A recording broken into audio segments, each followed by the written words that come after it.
Well,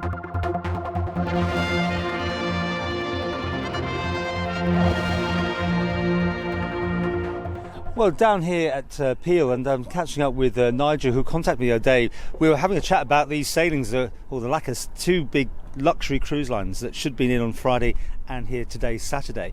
Got pulled. And, I know someone was on board, so I was getting some information on that first one, the Voyager, but it all seemed very strange. I know that's what your point is, that communication hasn't been at its finest on this, has it? Well, it's like most government things, unfortunately, they don't talk to each other.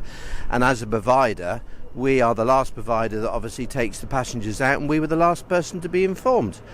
What's really embarrassing is that I got after reading your Twitter, and obviously you weren't quite sure what was happening, but I get an email half an hour after I read your Twitter remark from my booking agency in South Carolina saying that my passengers, because it was booked through Voyager, will not be coming into the Isle of Man, and nobody on the Isle of Man had the decency to phone me, and I'm 15 minutes down the road. See, this is the thing, it's all, I had to be careful what I was saying, because you hear one message, you don't know what's going on, because they're saying it's COVID on the island to some degree.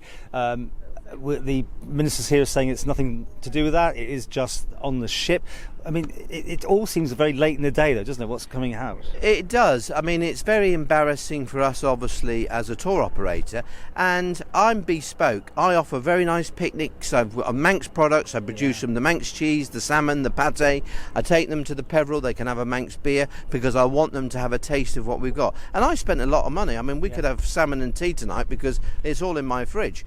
But not to be told and to read it on a web page. And then I emailed Tim Krukle yesterday, I emailed Rob Collister. They vaguely come back to me to say, yes, it was the ship, and yes, there is a problem with the COVID on the ship.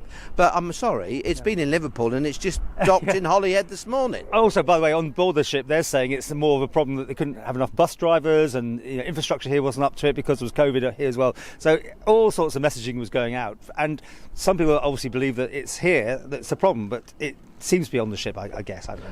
I actually, on my other hat, ride the buses. I drive the buses for Connect Villages, so I work for Bus Vanning, right? And yes, there is an issue with bus drivers, but of course they're throwing that all on probably to them because it's a good excuse to probably blame Bus Vanning at the moment because they're in the highlight of not having any bus drivers. But that's probably not the case. Okay, let's look on the right side of this. I mean, how big is cruise line business to the Isle of Man these days now then? Right, well, this is an app, so I've been doing it from the beginning, and there's a lot of residents and a lot of ministers as well as that are very anti-cruise liners.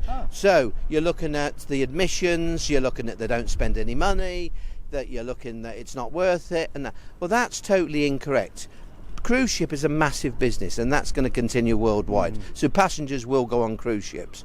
And the bit about don't spend any money, I've got a booking desk at the sea terminal, and I see what goes on from Robinson's, what goes on from the brewery, what goes on from Martin Brunchweiler and the beer that goes on, the Queenies go on, and I produce Manx products. I take my passengers to Laxey Woolen Mills, and they spend good money down there. They don't buy one Manx tartan or whatever, they'll have half a dozen and take them home. So that's incorrect. They do spend money. And where's our business in the luxury end, which is the two that should have been in? I mean, these is owned by NCL, which is Norwegian Cruise Line, which is more lower end, but they have this high end product. Is that where you think the market really is? Absolutely. The people that I get on my cruises, my tours, because I do tails, white gloves, picnic hampers and all that, the passengers that are on board, they have their own butlers, they have their own suites.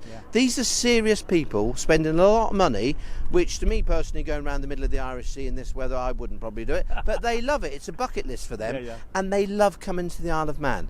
I speak to my agents in America, and they can't push it enough, but they don't get enough advertising in the Isle of Man, not just for cruise liners, but the Isle of Man in general. Oh, well, the Voyager is one that I know because that's why I knew people on board, and I was on it myself only recently, not with the butler though. I was a bit lower down there. Well, there you go. But I could be your butler. I do know that people do spend. That's the thing, because it's what they spend. It's not maybe just going out and buying some little thing. They'll get something quite high end sometimes, don't they? Peel being a prime example, I take them into Celtic Gold, and not being funny. This lovely stuff. They don't mind, but they're on holiday. And these Americans have got plenty of some money. They've got plenty of money to spend. All I want to say is, is that, we've got Manx Grand Prix coming up. We've got Southern 100 coming up. What's going to happen with that? We're going to start pulling people coming in on that again? No, because if you haven't got two wheels and an engine, they're not really interested. Cruise ships are a big business worldwide, and they should be introduced more here in the Isle of Man. And communication, right? Someone somewhere needs to have a system that when things are pulled like this, because everyone is informed, right? Yeah, well, I spoke to David Ashton on the Man in Line yesterday, who's now not a minister. He came back to me with the information that you had, and I speak to Tim Krukle and Rob Collister from Tourism, and they knew nothing about it. There is no communication between departments in whatsoever. And when something like that happens, and it falls back us on a provider that we invest a lot of money in our business, and we're the last people to be told, is absolutely appalling, and something needs to be done about it.